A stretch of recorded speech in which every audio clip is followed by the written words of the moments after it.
Hi മക്കളെ, എല്ലാവർക്കും പുതിയൊരു വീഡിയോയിലേക്ക് സ്വാഗതം.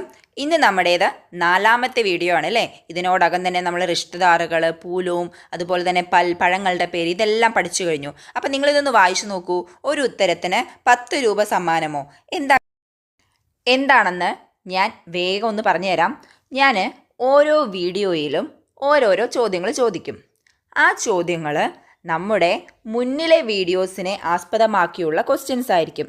അഥവാ ഇന്ന് ഞാൻ ചോദിക്കുന്ന ചോദ്യം നമ്മൾ മുന്നിലിട്ടിട്ടുള്ള ബന്ധുക്കളുടെ പേര്, പഴങ്ങളുടെ പേര്, പൂക്കളുടെ പേര്, അങ്ങനെ ഏതെങ്കിലും ഒന്ന് അതിലേതെങ്കിലും ആ വീഡിയോയിലായിരിക്കും അതിൻ്റെ ഉത്തരം ഒളിഞ്ഞു കിടപ്പുണ്ടാവുക. അപ്പോൾ നിങ്ങൾ എന്ത് ചെയ്യണം? ആ ചോദ്യം എന്താണെന്ന് കേൾക്കുക, എന്നിട്ട് ഉത്തരം കമൻറ്റ് ചെയ്യണം. എന്നിട്ടോ അങ്ങനെ ശരിയുത്തരം അയക്കുന്നവരിൽ നിന്ന് എന്ത് ചെയ്യും? ഉത്തരം അയക്കുന്നവരുടെ പേരുകളൊക്കെ എഴുതി നമ്മൾ നറുക്കിടുന്നു. എന്നിട്ട് നറുക്കെടുപ്പിലൂടെ വിജയിയെ കണ്ടെത്തിയിട്ട് ആ വിജയിയാകുന്നവർക്ക് ഗൂഗിൾ പേ വഴി ഞാൻ പൈസ അയച്ചു കൊടുക്കും കേട്ടോ. അപ്പോൾ നിങ്ങൾക്ക് 10 രൂപയ്ക്ക് മിഠായിയൊക്കെ വാങ്ങാം അല്ലേ. വെക്കേഷനിൽ 10 രൂപ കിട്ടിയാൽ നമുക്ക് വലിയ നഷ്ടമൊന്നുമല്ല അല്ലേ. അത് നല്ല കാര്യമാണ് അല്ലേ. അപ്പോൾ എല്ലാവരും വീഡിയോ നന്നായി കാണുക, നമ്മൾ പഠിക്കുന്നതിനോടൊപ്പം തന്നെ എന്ത് ചെയ്യുക, ചെറുതായിട്ട് മിഠായി വാങ്ങാനുള്ള പൈസയൊക്കെ ഇതിലൂടെ നമുക്ക് കിട്ടും കേട്ടോ.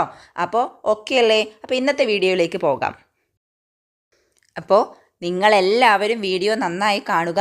നിങ്ങൾക്ക് അറിയുന്ന നിങ്ങളുടെ കൂട്ടുകാർക്കൊക്കെ ഈ വീഡിയോ ഷെയർ ചെയ്ത് കൊടുക്കുക കേട്ടോ.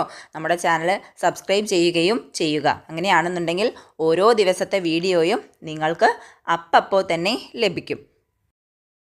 അപ്പോൾ ഇന്ന് നമ്മൾ പഠിക്കുന്നത് ജംഗ്ലി ജാൻവറാണ്, അഥവാ വന്യമൃഗങ്ങൾ.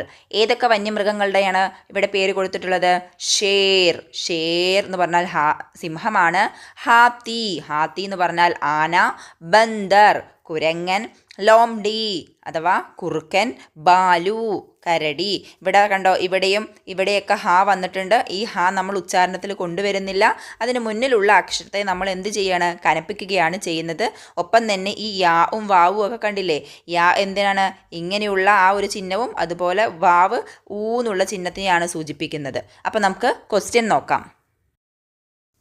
അപ്പം മക്കളെ, ചോദ്യം ഇതാണ്: ഹിന്ദുസ്ഥാൻ കാ കൗമി പൽ കോൺ സാ ഹെ?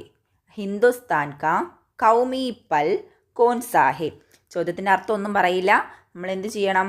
കാണുക അല്ലേ. ആ വീഡിയോ ഒക്കെ കാണുക. ആ വീഡിയോ ഒക്കെ കണ്ടതിന് ശേഷം അതിലുണ്ട് ഉത്തരം. അതിൽ കൗമി പൽ ഇതാണെന്നൊന്നും പറഞ്ഞിട്ടില്ല കേട്ടോ. പഴങ്ങളുടെ പേര് പറഞ്ഞിട്ടുണ്ട്. അതിലേത് പഴമാണ് എന്നുള്ളത് നിങ്ങൾ എന്ത് ചെയ്യണം? കമൻറ്റ് ചെയ്യുക, ഒപ്പം നിങ്ങളുടെ പേരും. അപ്പോൾ അടുത്ത വീഡിയോയിൽ വരാം. ഹുദാ ഹാഫിസ്.